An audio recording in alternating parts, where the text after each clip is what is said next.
नमस्कार।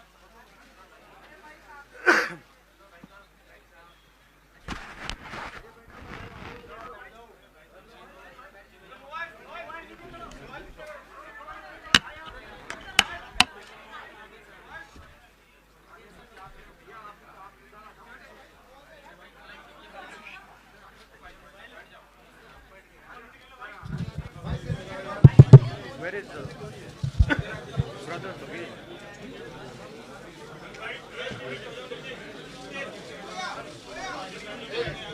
बघेल जी,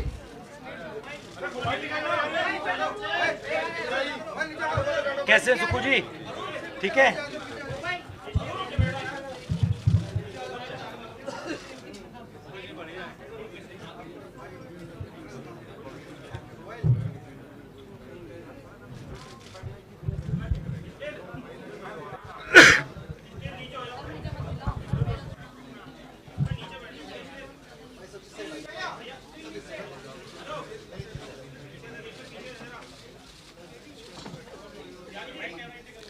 नमस्कार साथियों, आज हमारे बीच में राहुल जी हैं। उनके साथ छत्तीसगढ़ के मुख्यमंत्री, राजस्थान के मुख्यमंत्री, कर्नाटका के मुख्यमंत्री और हिमाचल प्रदेश के मुख्यमंत्री भी मौजूद हैं। आज कांग्रेस कार्य समिति की 4 घंटे तक बैठक हुई। एक प्रस्ताव भी पारित हुआ सर्वसम्मति से। वो प्रस्ताव आपको अभी मिल जाएगा। अभी आपको इस कार्य समिति की बैठक में जो चर्चा हुई है, जो विचार विमर्श हुआ है, उसके बारे में राहुल जी आपको अवगत कराएंगे। राहुल जी। धन्यवाद। आप सबका यहाँ स्वागत।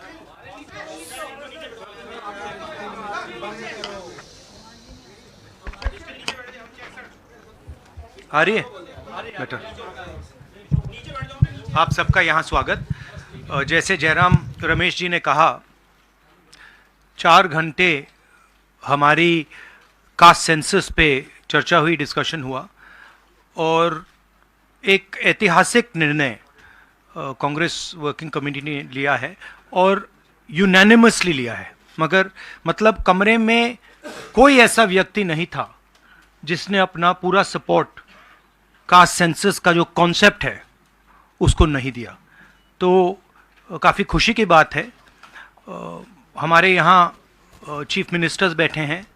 हमारे चीफ मिनिस्टर्स ने भी डिसीजन लिया है कि वो भी राजस्थान में, कर्नाटक में, छत्तीसगढ़ में, हिमाचल में कास्ट सेंसस को आगे बढ़ाएंगे। तो अंग्रेजी में बोल दूँ? इंग्लिश में। There is a very big decision taken today by the Congress Working Committee. Unanimously, the Working Committee has supported the idea of a caste census in the country. And I think it is a very, very progressive step, a very powerful step for the emancipation of the poor people in our country. We've also, our chief ministers are also believe that it's an important step for them to take. So our states are also considering this and actioning this step. If you have any questions, please feel free to ask them. एक minute एक करके संजीव, एक minute please रुक जाइए। हाँ जी। Rahul ji, the Congress has taken this decision of taking this caste census forward. Will the India Alliance parties also support you in this, because the Congress is unanimous in this? Whether all the other parties, because you are going to contest the elections together, all 26 parties are contesting the elections together, so will they also support, and will you seek their support? Well, the Congress president today chaired the meeting of the highest body of the Congress party, and the entire Congress party has decided that it is going to wholeheartedly not just support the idea of the caste census, but force the BJP to carry out the caste census or then get out of the way so we can carry out the caste census. Now, most of the parties in the India alliance are unanimous that the caste census should be implemented. There might be a few who might have a slightly different position, and that's fine. We are quite flexible. We are not a fascist system. We are quite flexible. If somebody has a slightly different opinion, there's no problem. They can have that opinion. But I am confident that the vast majority of the Indian alliance is going to support and push the idea of the caste census. हाँ जी madam. Hindi में बोल देता हूँ. आपका सवाल था कि क्या इंडिया अलायंस भी कास्ट सेंसस को सपोर्ट करेगी. तो मैंने कहा कि देखिए, कांग्रेस प्रेसिडेंट ने हमारी जो सबसे बड़ी डिसीजन मेकिंग बॉडी है उसमें निर्णय लिया है कि हम कास्ट सेंसस को इम्प्लीमेंट करेंगे. सिर्फ ये नहीं, मगर ये भी डिसीजन लिया है कि हम बीजेपी पर दबाव डालेंगे और उनसे करवाएंगे. अगर उन्होंने नहीं किया तो फिर उन्हें परे हो जाना चाहिए, क्योंकि देश कास्ट सेंसस चाहता है. अब जहां तक इंडिया अलायंस की बात है, मैं जानता हूं कि काफी पार्टी इंडिया अलायंस में इस निर्णय का समर्थन करेंगी. एक दो पार्टी हो सकती हैं जिनकी राय थोड़ी अलग हो. हमारे लिए कोई प्रॉब्लम नहीं है, क्योंकि हम कोई फैशिस्ट सिस्टम नहीं है. मगर ज़्यादा से ज़्यादा पार्टियां इस डिसीजन को पूरी तरीके से सपोर्ट करेंगी. हाँ जी मैडम. राहुल जी मैं पूनम. एक मिनट मैडम बोलिए. अच्छा, अगर आपका सवाल सुनिए, अगर आपका सवाल गहलोत जी से है या बघेल जी से या किसी हमारे चीफ मिनिस्टर से, उनका नाम पहले ले लीजिए प्लीज. राहुल जी मैं पूनम हूँ, अमर उजाला से. इधर मैं ये आपसे जानना चाहती हूँ कि राजस्थान ने कल रात को ही जातीय जनगणना को लेकर अपना जो रुख है वो साफ कर दिया है. आज से 5 राज्यों का चुनावी बिगुल बच गया है. तो क्या ये माना जाए कि ये 5 राज्य जो हैं वो कांग्रेस का लिटमस टेस्ट होंगे भारतीय जनता पार्टी के ऊपर दबाव बनाने के लिए कि वो जातीय जनगणना कराएं? देखिए, ये जो आपके शब्द हैं लिटमस टेस्ट, ये केमिस्ट्री में चलते हैं, ये राजनीति में नहीं चलते हैं. हमारी सिंपल सी बात है, हम सब ने निर्णय ले लिया है कि हिंदुस्तान के भविष्य के लिए कास्ट सेंसस जरूरी है. एक कास्ट सेंसस के बाद एक नया डेवलपमेंट का पैराडाइम खुलेगा, और हमने निर्णय ले लिया कि हम ये काम करेंगे. तो ये मैं आपको आज बता रहा हूं कि कांग्रेस पार्टी इस काम को पूरा करके ही छोड़ेगी. और याद रखिए, जब हम वायदा करते हैं, हम उस वायदे को तोड़ते नहीं हैं. हाँ सुनील. एक मिनट सुनील.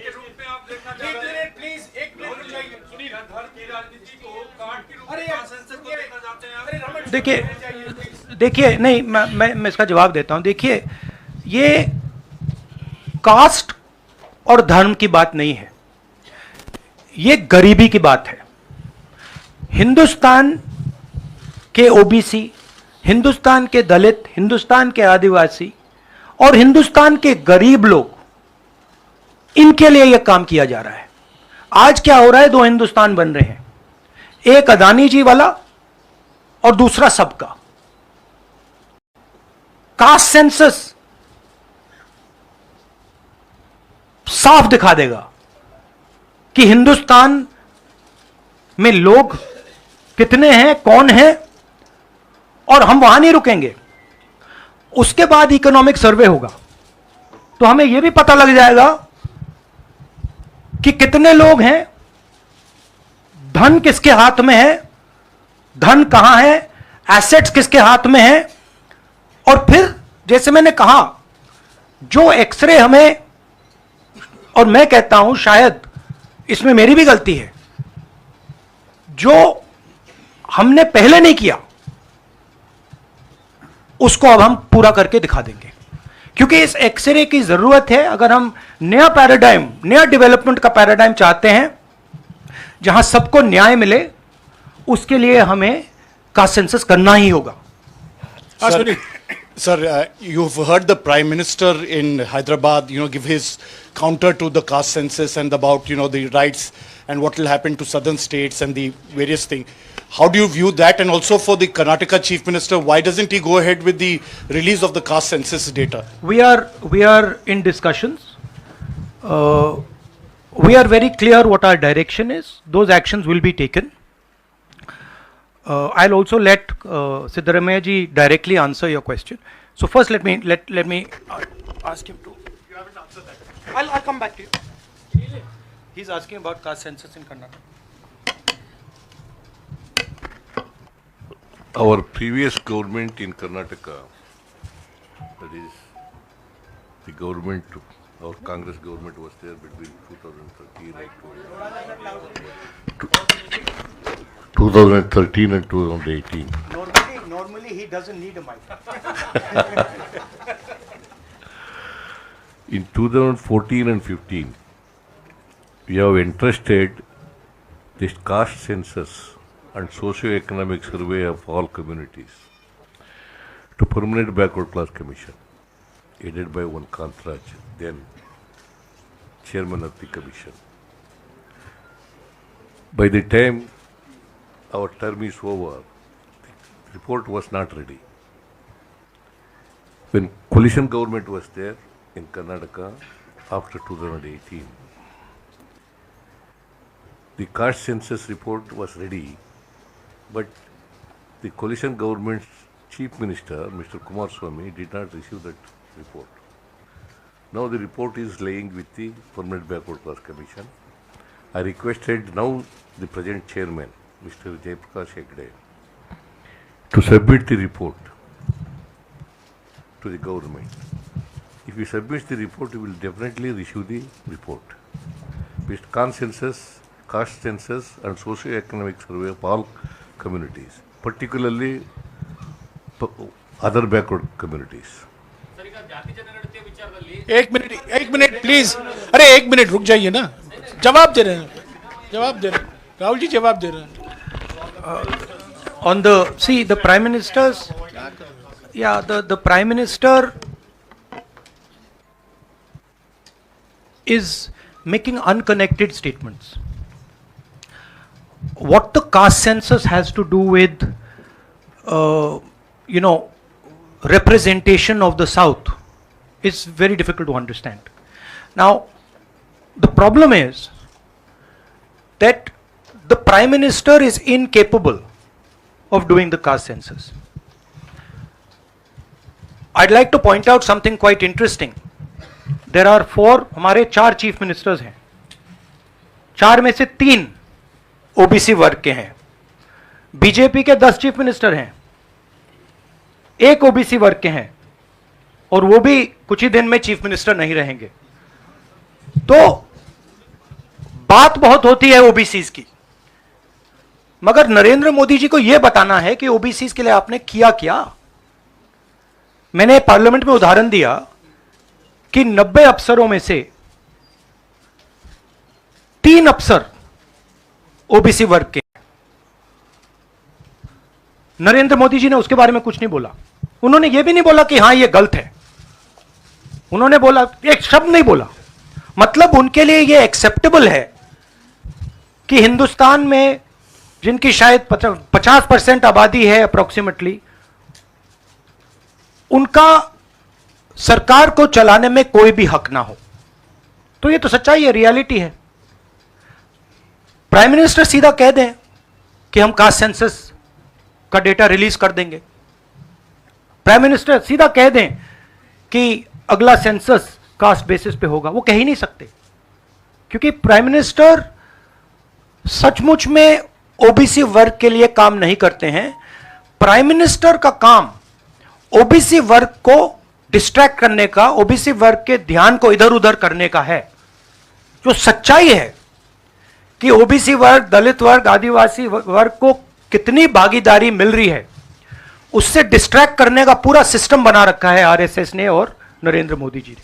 और नरेंद्र मोदी जी उनके मेन इंस्ट्रूमेंट है, मतलब सेंट्रल औजार हैं. उनका यही काम है कि भैया ओबीसी की भागीदारी ना हो ध्यान इधर उधर जाता जाए।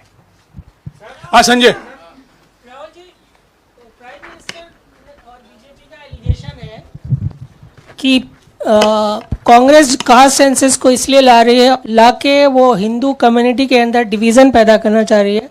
और ये राजस्थान में उन्होंने रैली में ये बात कही कि ये कास्ट सेंसस का मतलब कांग्रेस का एडवोकेसी का, राहुल गांधी का एडवोकेसी का यही लक्ष्य है। हमारा लक्ष्य, जैसे मैंने कहा, हमारा लक्ष्य है कि एक्सरे होना चाहिए। किसी को चोट लगती है, अस्पताल में पहला काम होता है, भैया देखिए एक्सरे कराते हैं, पता लगाते हैं क्या है, सच्चाई क्या है। हमें लग रहा है कि हिंदुस्तान में जो भागीदारी ओबीसी की होनी चाहिए, दलितों को होनी चाहिए, आदिवासियों की होनी चाहिए, हमें लगता है कि वो उनको नहीं मिल रही है। सस्पिशन है। अब हम सिर्फ ये कर रहे हैं कि हम एक्सरे कराना चाह रहे हैं, देखना चाह रहे हैं कि क्या ये सच्चाई है इसमें या नहीं। नरेंद्र मोदी एक्सरे कराने से क्यों डर रहे हैं? इसमें लोगों को बांटने की बात नहीं है, इसमें जो हक लोगों का है उनको देने की बात है। अब मुझे यह बात समझ नहीं आ रही कि हिंदुस्तान के जो प्रधानमंत्री हैं एक्सरे क्यों नहीं करा रहे हैं, एक्सरे करने से क्यों डर रहे हैं। और जहां भी जा रहे हैं आप नोटिस कीजिए, कहीं ना कहीं डिस्ट्रैक्ट करने की बात कर रहे हैं। कभी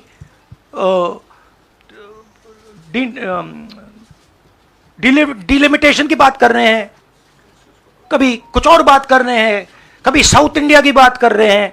मगर एक भाषण में नरेंद्र मोदी जी ने यह नहीं कहा कि देखिए जो राहुल गांधी ने कहा है 90 अफसर जो हिंदुस्तान को चलाते हैं उसमें से 3 लोग सिर्फ ओबीसी वर्ग के हैं। यह सच्चाई है, यह सच्चाई बीजेपी ने एक्सेप्ट की है। और उनको सिर्फ 5% बजट पर कंट्रोल है। यह प्रधानमंत्री अपने भाषण में नहीं बोल पा रहे हैं। क्यों? क्योंकि उनका लक्ष्य कुछ और है। उनका लक्ष्य डिस्ट्रैक्शन का है। और आप देखना, डिस्ट्रैक्शन करने के बहुत और तरीके निकालेंगे आने वाले समय में। एक के बाद एक डिस्ट्रैक्शन करने के तरीके दिखेंगे आपको। राहुल जी 1-2 सवाल और ले सकते हैं? हाँ मौसमी। राहुल जी ये पूछना चाह रहे थे कि जिस तरह से प्रधानमंत्री नरेंद्र मोदी कह रहे हैं, कहा जा रहा है कि कांग्रेस के लिए ये बहुत ज्यादा नुकसानदेह होगा क्योंकि जो बची कुची अगड़ी जाति कांग्रेस के साथ है वो चिटक जाएंगी। तो पॉलिटिकली आपको लगता है कि ये कांग्रेस के लिए नुकसान वाला सौदा है? ये हमारा पॉलिटिकल डिसीजन नहीं है, ये न्याय का डिसीजन है, ये हिस्सेदारी का डिसीजन है। इसमें कोई पॉलिटिकल कैलकुलेशन नहीं है। हम हिंदुस्तान का जो मैस है, जो 50, 60, 70, 80% हिंदुस्तान की जो आबादी है उसकी हिस्सेदारी की बात कर रहे हैं। और वो हिस्सेदारी देकर ही हम रहेंगे, ये हमने निर्णय ले लिया है। आप देख लेना, जैसे मैंने कोविड के बारे में बोला था, चाइना के बारे में बोला था, अब मैं बोल रहा हूं कास्ट सेंसस होगा और हिंदुस्तान के गरीबों की जो हिस्सेदारी बनती है वो उनको मिलेगी और वो काम कांग्रेस करके दिखाएगी। अजय। राहुल जी, आपने कास्ट सेंसस के बाद इकोनॉमिक सर्वे की बात कही है, वो क्या इकोनॉमिक सर्वे स्टेट में भी होगा क्या, कांग्रेस रूल स्टेट में? एक चीज। और दूसरा, आपने पार्लियामेंट में कहा था कि आपके पास जो कास्ट सेंसस का डेटा है वो आप अनाउंस करेंगे अगर सरकार नहीं करती है तो। नहीं, मैंने ये नहीं बोला। देखिए हमारे पास कास्ट सेंसस का डेटा नहीं है क्योंकि कास्ट सेंसस का डेटा हिंदुस्तान की सरकार के पास है। तो ये मैंने कभी नहीं बोला है। मैंने ये बोला कि हिंदुस्तान की सरकार के पास कास्ट सेंसस का डेटा है, हिंदुस्तान की सरकार को उस डेटा को रिलीज कर देना चाहिए। और अगर हिंदुस्तान की सरकार उस डेटा को नहीं रिलीज करेगी तो जब हमारी सरकार आएगी पहले दिन हम उस डेटा को रिलीज कर देंगे। हाँ रवि। सवाल, आपने जो इकोनॉमिक सर्वे की बात की है, देखिए सवाल क्या है। सवाल यह है, पहला सवाल जो कास्ट सेंसस से क्लियर हो जाएगा, इस देश में कितनी आबादी किसकी है, ओबीसी की कितनी है, दलितों की कितनी है, आदिवासियों की कितनी है, बाकी लोगों की कितनी है, पहला सवाल। दूसरा सवाल, देश का जो धन है, देश के जो एसेट्स हैं, क्या वो इन लोगों के हाथ में भी हैं या नहीं? देश के एसेट्स में ओबीसी की कितनी हिस्सेदारी है, दलितों की कितनी हिस्सेदारी है, आदिवासियों की कितनी हिस्सेदारी है, देश के इंस्टीट्यूशंस में आदिवासी कितने, ओबीसी कितने, दलित कितने? मैं आपसे पूछ लेता हूं, इस कमरे में दलित कितने हैं? देखिए, ये मजा देखिए, इस कमरे में ओबीसी कितने हैं? हाथ उठा के दिखा दीजिए, देखिए मजा। नहीं, वो आप कैमरामैन है भैया, आपकी बात नहीं कर रहा हूं मैं, इनकी बात कर रहा हूं। तो यह सवाल है, हिंदुस्तान के इंस्टीट्यूशंस में ओबीसी कितने, दलित कितने, आदिवासी कितने?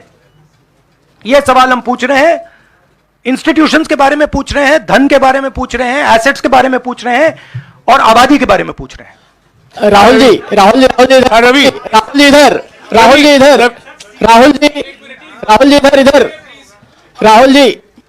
राहुल जी, मेरा सवाल, आपने कहा कि प्रधानमंत्री बार बार डिस्ट्रैक्ट करने की कोशिश करेंगे, उसी से जुड़ा सवाल है, क्योंकि प्रधानमंत्री बार बार ये कह रहे हैं कि आप विदेशी ताकतों से मिले हुए हैं और आप देश को तोड़ना चाहते हैं, ये प्रधानमंत्री आरोप लगा रहे हैं, इस पे क्या कहेंगे आप? मतलब इसका क्या कनेक्शन है? हम कह रहे हैं कि जो इस देश के गरीब लोग हैं उनकी हिस्सेदारी कितनी है, वो हैं कितने, हम ये सवाल पूछ रहे हैं। कनेक्शन क्या है? ये वही बात है डिस्ट्रैक्ट करने का, कि भैया उधर देखो, इधर देखो, उधर देखो। जैसे मैंने अभी आपसे पूछा, इस कमरे में ओबीसी कितने हैं, सब लोग इधर उधर देख रहे थे, एक भी हाथ नहीं दिखा मुझे। एक है, हाँ भैया, मेन ये है, ये मेन है। यहां पे ना एक आदिवासी है, ना एक दलित है, ना एक ओबीसी है, तो सवाल उठता है। अब मैं ये नहीं कह रहा हूं, सवाल पूछना जरूरी है, मैं सिर्फ सवाल पूछ रहा हूं। उसके बाद डेटा के बाद क्या किया जाएगा उसके बारे में हमने अभी डिस्कशन नहीं किया, मगर हम एक ऐतिहासिक सवाल पूछ रहे हैं। हिस्सेदारी में ओबीसी वर्ग को कितना मिल रहा है, दलित वर्ग को कितना मिल रहा है, आदिवासी वर्ग को कितना मिल रहा है, बाकी लोगों को कितना मिल रहा है? यह हिस्टोरिकल सवाल है, और इससे हिंदुस्तान की जो आगे आने वाले का जो इकोनॉमिक मॉडल होगा, पॉलिटिकल मॉडल होगा, इसी बेसिस पे बनेगा। धन्यवाद, शुक्रिया। फाइव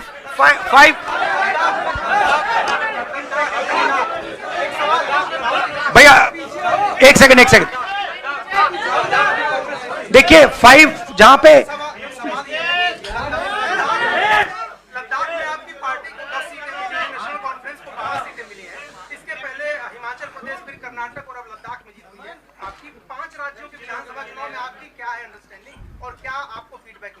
मैंने आपसे कहा कि बीजेपी के 10 स्टेट्स हैं, एक उनका ओबीसी चीफ मिनिस्टर है, तो मध्य प्रदेश में उनकी सरकार जारी है, राजस्थान में भी सरकार जारी है, छत्तीसगढ़ में भी जारी है, तेलंगाना में जारी, सॉरी उल्टा बोल दिया छत्तीसगढ़ में हमारी सरकार है, आ रही है, आपने कंफ्यूज कर दिया मुझे। राजस्थान में आ रही है, छत्तीसगढ़ में आ रही है, मध्य प्रदेश में जा रही है, तेलंगाना में उनकी जा रही है, हमारी आ रही है। नहीं, सीरियसली कहूं तो माहौल बहुत पॉजिटिव है, और मैं चारों जो हमारे स्टेट्स हैं उनके बारे में कह सकता हूं। जो गहलोत जी ने हेल्थ केयर का स्ट्रक्चर जो बनाया है, शायद वो दुनिया में एक ऐतिहासिक हेल्थ केयर का सिस्टम राजस्थान की सरकार ने बनाया है, और जो काम राजस्थान की सरकार ने गरीबों के लिए किया है, ऐतिहासिक काम किया है। कर्नाटक में हमारी जो 5 गारंटीज हैं, जो सोशल प्रोटेक्शन की जो स्कीम्स हैं, वो अनमैच्ड है। आप किसी भी स्टेट में चले जाइए, आप पूछ लीजिए, आपको ऐसा सोशल प्रोटेक्शन का स्ट्रक्चर नहीं मिलेगा। छत्तीसगढ़ में जो किसानों के साथ हमारे चीफ मिनिस्टर ने किया, जो उनको धान के लिए दाम मिलता है, सबसे ज़्यादा मिलता है हिंदुस्तान में। जो कनेक्टिविटी उन्होंने बनाई है, जो हमारे छोटे छोटे डिस्ट्रिक्ट्स में मैन्युफैक्चरिंग यूनिट्स लगवाए हैं, जो ऐतिहासिक काम किया है। और अगर सुक्खू जी के बारे में समझना चाहते हैं तो जब हिमाचल को चोट लगी तो उनका रिस्पॉन्स जो था, जमीनी रिस्पॉन्स, लोगों के बीच में जाकर रिस्पॉन्स, वैसा रिस्पॉन्स शायद मैंने तो पहले नहीं देखा है। तो हमारी जो 4 सरकारें हैं अच्छा काम कर रही हैं। मुझे लगता है हम इन चुनाव में बहुत अच्छा करेंगे। मिजोरम में मैं अभी जा रहा हूं, काफी पॉजिटिव माहौल है और जनरली लोगों में गुस्सा है। 1-2 कारण हैं, बेरोजगारी, महंगाई और जो इनइक्वालिटी बढ़ती जा रही है कि अदानी जी जैसे लोग अमीर होते जा रहे हैं, देश के पूरे एसेट्स उनके हाथ पड़ रहे हैं, और किसान हैं, मजदूर हैं, वो गरीब होते जा रहे हैं। ये सबको दिख रहा है। तो इसीलिए हम प्रिपरेशन कर रहे हैं। कास्ट सेंसस हमारा फाउंडेशन है, मगर जो राजस्थान में इन्होंने हेल्थ केयर के लिए किया वो हम नेशनल लेवल पे करने की सोच रहे हैं। जो किसानों के लिए ये कर रहे हैं, जो इनका सोशल सिक्योरिटी का स्ट्रक्चर है, वो हम इसको नेशनल लेवल पे इंप्लीमेंट करने की प्लानिंग कर रहे हैं। हमारी सोच है कि जो नरेंद्र मोदी जी और बीजेपी ने नफरत, हिंसा और डर का विजन दिया है, हम देश को मोहब्बत, रिस्पेक्ट और भागीदारी का विजन दें। और मुझे लग रहा है कि देश का जो मूड है वो बिल्कुल बदल चुका है। और ये बात अभी बीजेपी वालों को समझ नहीं आई है, मगर कुछ ही दिनों में उनको आस्ते आस्ते ये बात समझ आ जाएगी कि जो उन्होंने देश के साथ किया है, जो उन्होंने नफरत फैलाई है, जो उन्होंने इंस्टीट्यूशंस पर आक्रमण किया है, लोगों को डराया है, धमकाया है, नफरत फैलाई है, वो इस देश को अच्छा नहीं लगा है। तो ये मुझे लग रहा है। आप सबका बहुत बहुत धन्यवाद। नमस्कार।